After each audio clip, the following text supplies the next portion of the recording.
எங்கள் அண்ணன் புரட்சி தளபதி விஷால் அவர்கள் உண்மையிலே சந்தோஷமாக இருக்கு. ஏன்னா ரொம்ப வருஷமாக தெரியும். பட் அவர்கிட்ட ரொம்ப பிடிச்சது வந்து அவரோட கான்ஃபிடென்ஸ் தான்.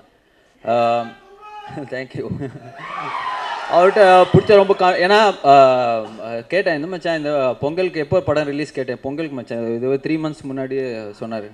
இப்போ நான் வந்து ஏன்னா நிறைய பெரிய படம் வருது, பரவாயில்லையா எவனாக இருந்தாலும் வெட்டுவேன் அப்படின்னாரு. ஸோ அது வந்து ரொம்ப பிடிச்சி. இன்றைக்கி பாருங்கள், பொங்கல் ரிலீஸ் சொல்லிட்டு எல்லாம் வேஸ்ட்டு கேட்டு வந்திருக்கேன். ஏற்கனவே ரெடி ஆகிட்டாங்க, மாற்றமே கிடையாது.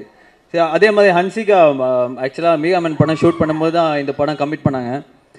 கமிட் பண்ணி கேட்டேன், இந்த ரொம்ப ஹாப்பியாக சொன்னாங்க, இந்த மாதிரி doing a movie with your friend Vishal அப்படின்னா. Okay super. என்ன படம் பேர் என்னன்னு கேட்டேன். அம்பாலா அப்படின்னா. அம்பாலாவா? நான் கூட ரொம்ப யோசிச்சு பார்த்தேன், என்னடா இது அம்பாலா ஏதோ ஊர் பேர் வச்சுருக்காங்க போல இருக்கு அப்படின்னு சொல்லிட்டு விஷால் கால் பண்ணி கேட்டேன், என்ன மச்சான் படம் டைட்டில் என்ன? ஆம்பளை மச்சான் அப்படின்னா. ஓ அதுதான் வந்து அம்பாலான்னு சொல்லிட்டு இருந்தாங்க.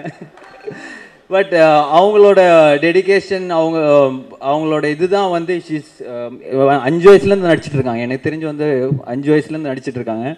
ஸோ அவங்களோட டெடிக்கேஷன், அந்த ஒரு ஹார்ட் ஒர்க் தான் she's come up so well. And Sundar சாரோட ஆக்சுவலாக போன படம் எம்ஜிஆரில் ஒரு சின்ன கேரக்டர் கொடுத்தாங்க. ஸோ அவங்க சார்கிட்ட கேட்டேன், சார் இந்த படத்தில் எதுவும் கேரக்டர் ஒன்றுமே இல்லையா? போன படத்தை நடிச்சதே இன்னும் ரிலீஸ் ஆகலோட விட்றா அப்படின்னாரு. சரி, இது ரிலீஸ் ஆகி அடுத்த படத்தில் தான் அவர்கிட்ட சான்ஸ் கேட்கணும். உண்மையிலே விஷால் வந்து வெரி ஹாப்பி வித் மியூசிக். ஏன்னா எனக்கு கால் பண்ணி வந்து கால் பண்ண மச்சான் உன்னோட அடுத்த படத்துக்கு மியூசிக் டைரக்டர் ஃபிக்ஸ் பண்ணிட்டு என்ன ஆச்சுன்னு கேட்டேன்.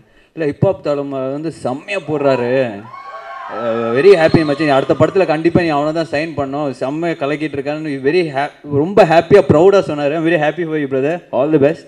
அதே மாதிரி இந்த படம் வந்து ஐ எம் ஷுர் பொங்கலுக்கு பெரிய படமாக இருக்கும், பெரிய சக்ஸஸாக இருக்கும். All the best. தேங்க்யூ.